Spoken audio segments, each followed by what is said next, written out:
నామానికి మహిమ కలుగును గాక. చూడండి, చిన్నప్పటి నుంచి నాకు కొన్ని డౌట్లు వస్తూ ఉండేవి. ఏంటంటే, ఒక వ్యక్తి చనిపోతే అది మనకి ఎలా మేలవుతుంది? ఆ వ్యక్తి చనిపోయిన రోజుని కొంతమంది సెలబ్రేట్ చేస్తూ ఉంటారు. కొంతమంది అని కాదు కానీ ప్రపంచం మొత్తం ఆ వ్యక్తిగత సెలబ్రేట్ చేస్తుంటారు. ఎప్పుడు చనిపోయిన రోజుని సెలబ్రేట్ చేస్తూ ఉంటారు. సహజంగా ఒక వ్యక్తి చనిపోయినప్పుడు మనం ఏమనుకుంటామండి, చాలా బాధపడతాం. ఏదైనా కబురు వచ్చినప్పుడు అలాంటి వ్యక్తి చనిపోయాడు అన్న మాట విన్నప్పుడు, అర్రే చనిపోయాడు అని చెప్పి చాలా డిగాలు పడతా ఉంటాం. కానీ ఒక వ్యక్తి చనిపోయిన రోజు గురించి విన్నప్పుడు మరి చాలామంది సెలబ్రేట్ చేస్తున్నారు. ఆ చనిపోయిన రోజుని బట్టి మహింపరుస్తున్నారు, గ్లోరిఫైయింగ్. బట్ ఏంటి ఆ రోజు అంటే గుడ్ ఫ్రైడే. ఇంతకీ గుడ్ ఫ్రైడే మంచిదా చెడా? Good Friday good or bad?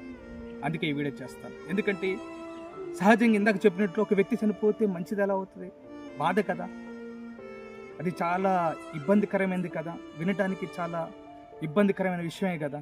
కానీ యేసుక్రీస్తు వారు చనిపోయిన రోజుని గుడ్ ఫ్రైడే అంటున్నారు. అంటే గుడ్, తెలుగులో మంచి శుక్రవారం అని పిలుస్తాను.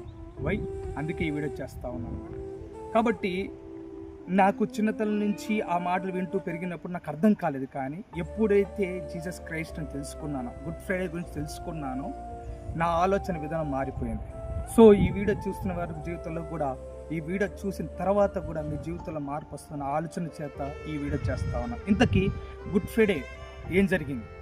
గుడ్ ఫ్రైడే రోజు ఏం జరిగింది? ఎందుకని ఆ రోజుని గుడ్ అంటున్నారు? ఎందుకని ఆ రోజుని అందరు సెలబ్రేట్ చేస్తున్నారంటే చాలా కారణాలు ఉన్నాయి. కానీ మనకు ఉపయోగపడే కారణాలు, మీ అందరికి ఉపయోగపడే కారణాలు కొన్ని మీదట పెట్టే ప్రయత్నం చేస్తా ఉన్నాను. గుడ్ ఫ్రైడే ఏ వ్యక్తి జీవితంలో జరుగుతుందో ఆ వ్యక్తి జీవితంలో వచ్చే మార్పులు, ఆధ్యాత్మిక మార్పులు ఏంటో ఈ ఉదయకాలం మీతో మాట్లాడే ప్రయత్నం చేస్తా ఉన్నాను. ఇంతకీ గుడ్ ఫ్రైడే రోజు ఏం జరిగిందంటే, దేవాతి దేవుడు మనిషి రూపేణ ఈ లోకానికి వచ్చి సమస్త మనుషుల పాపములు ఆయన మీద వేసుకొని, ఏ పాపం లేదు, ఏ కపటం లేదు, ఏ నేరం లేదు, ఏ దోషం లేదు, ఏ శాపం లేదు. కానీ ఆయన దేవుడు ప్రభువైన యేసుక్రీస్తు వారు ఆయన మీద ఈ పాపములన్నీ వేసుకున్నాడు. శాపగ్రస్తుడిగా, పాపిగా మార్చబడ్డాడు. కలవరి శిలువలో అమూల్యమైన రక్తాన్ని మొత్తం కాచి చనిపోయినాడు. సో ఇలా చనిపోవడం వల్ల ఏం జరిగింది మానవాళి కంటే, అదే ఈ వీడియో మీకోసమే. ఏమైందంటే, ఎప్పుడైతే ఈ విషయాన్ని ఒక వ్యక్తి అంగీకరిస్తారో ఆ వ్యక్తి జీవితంలో జరిగేది ఏంటంటే, he will become sinner to Saint. పాపి నుండి పరిశుద్ధుడిగా మార్చబడతాడు. అదే రీతిగా దాసుడి నుంచి స్లేవ్ టు సన్, దాసు నుండి కుమారుడుగా మార్చబడతాడు. సర్వెంట్, పనివాడి నుంచి స్టాంజ్ ఫ్రెండ్ టు జీసస్. యేసుక్రీస్తు వారు అతడు నమ్మకమైన స్నేహితులు అవుతారు. చివరికి సెలెక్టెడ్ టు హెల్ నుంచి సెలెక్టెడ్ టు హెవెన్. 4 Sలు పెట్టే ప్రయత్నం చేస్తున్నారు. ఫస్ట్ ఎస్ చూసినట్లయితే, హీ విల్ బికమ్ సెయింట్, పరిశుద్ధుడు అవుతారు. ఎవరైతే జీవితంలో యేసుక్రీస్తు వారు ఉంటారో వారి జీవితంలో, ఫిలిప్పీయులకు రాసిన పత్రిక 1:1 వచ్చిన ప్రకారం, క్రీస్తు నందలి పరిశుద్ధులకి అన్నమాట రాయబడుతుంది. ఎవరి జీవితంలో అయితే గుడ్ ఫ్రైడే జరుగుతుందో, ఎవరైతే క్రీస్తు రక్తంలో కడగబడతారో, క్రీస్తు మరణాన్ని అంగీకరిస్తారో వాళ్ళు పరిశుద్ధులు అవుతారు. He will become Saint. రెండోది మనం చూసినట్లయితే, గళితీయులకు రాసిన పత్రిక 4:6 చూసినట్లయితే, అబ్బా తండ్రి అని మొరుపెట్టి తన కుమారుని ఆత్మ హృదయాలకు పంపిస్తాడట. హీ విల్ బికమ్ సన్, కుమారుడుగా అధికారం పొందుతాడు. మూడో చూసినట్లయితే, యోహాను సువార్త 15 మనం చూసినట్లయితే, ఇక మీదట మిమ్మల్ని దాసులను పిలక స్నేహితులను పిలుస్తున్నాను అంటాడు. యోహాను సువార్త 15. స్టాంచ్ ఫ్రెండ్, యేసుక్రీస్తు వారు అతనికి నమ్మదగిన స్నేహితుడు. హల్లెలూయా. అట్ ద సేమ్ కొరింథీయులకు రాసిన పత్రికలో మన ప్రభువైన యేసుక్రీస్తుకు ఎవరైతే ఆయన దగ్గరికి వస్తారో అతనికి నమ్మదగిన వాడుగా ఉంటారు. చూసినట్లయితే ఈ 3 తర్వాత ఎవరైతే యేసుక్రీస్తు వారు మరణాన్ని ఆయన రక్తంలో కడగబడతారో వాళ్ళు పరలోకానికి వారసులు అవుతారు అనేది లేఖనము స్పష్టంగా సెలవిస్తుంది. ఏ భేదము లేదు. యోహాను సువార్త 3:16 ప్రకారం తన కుమారుని యందు విశ్వాసించు ప్రతివాడు నశింపక నిత్య జీవం పొందుతాడు. హల్లెలూయా. కాబట్టి ఈ గుడ్ ఫ్రైడే మంచిది, గుడ్. ఎందుకు గుడ్ అంటే ఈ 4 అత్యాత్మ లక్షణాలు నీ జీవితంలో పెంపొందించబడతాయి, నీకు ఈ ఆపాదించబడతాయి. దేవుని స్తోత్రం కలుగును గాక. యెషయా గ్రంథం 53 అధ్యాయంలో చూస్తే యెహోవా అతను నలగొట్టుకు ఇష్టమాయ. తండ్రి దేవునికి ఇష్టమైంది ఆయన నలగొట్టడానికి. శుభ శుక్రవారమున ఆయన నలగొట్టబడ్డాడు. ఎందుకోసం అంటే నీ కోసమే, మన కోసమే, మన అందరి కోసమే. ఈ గుడ్ ఫ్రైడే, ఈ మంచి శుక్రవారం మన కోసమే.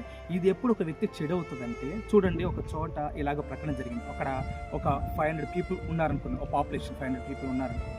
అక్కడ పెద్ద కంపెనీ ఉన్నది. అక్కడ లక్షల కాస్ట్, లక్షల రూపాయల సామాగ్రి ఉంది, వాల్యుబుల్ థింగ్స్ ఉన్నాయి. అక్కడ ప్రకటన చేశారు, వచ్చి మీరు తీసుకెళ్ళిపోవచ్చు, మీ ఇష్టమైన తీసుకువెళ్ళచ్చు, ఫ్రీ అన్నారు. అయితే అందులో కొంతమంది వెళ్ళి తెచ్చుకున్నారు, ఇంకొంతమంది అవి పనికి రావు, లేకపోతే అవి ఉత్తుదే, లేదు కాదు అని అట్లా అన్నారనుకోండి. ఎవరికి నష్టం? ఎవరైతే వెళ్ళి తెచ్చుకున్నారు. ఇన్ ద సేమ్ టైం ఈ వాల్యుబుల్ ఇన్ఫర్మేషన్ అందరి కోసమే.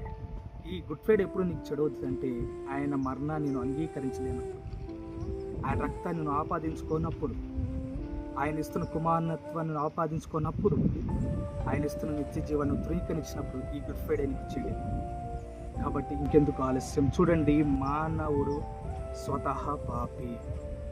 యోహాను సువార్త 8:34 వచ్చిన ప్రకారం పాపం చేయడు పాపానికి దాసుడు అని వాక్యం చెప్తాం. చూడండి, చిన్నపిల్లల్ని మనం చూస్తాం.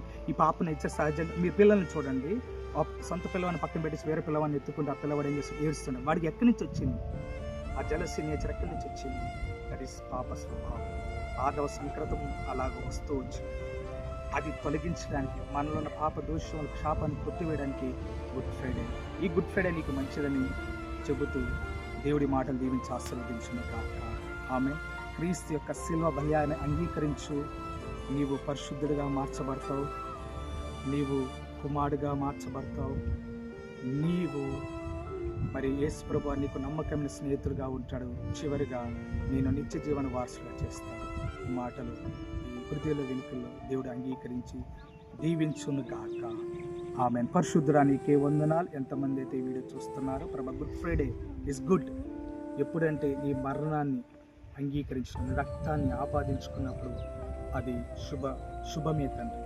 ఈ శుభవార్తని ఎంతమైతే విని ఆలకించి ప్రార్థన ఏకీపిస్తున్నారు, వారిలో నీ రక్తంతో కడిగివేసి, వారిలో ఉన్న భ్రష్టు మనస్తత్వం, పాప నేచర్ని తీసివేసి, పరిశుద్ధతని, నీతిమత్వాన్ని నువ్వు ఇస్తున్న ఆ పిలుపుని అంగీకరించి ప్రభు నీ రాకడికై సిద్ధపరిచి దీవించమని యేసుక్రీస్తు నామములో అడిగి మేము పొందుకున్నాం తండ్రి. Amen. Praise the lord. God bless you.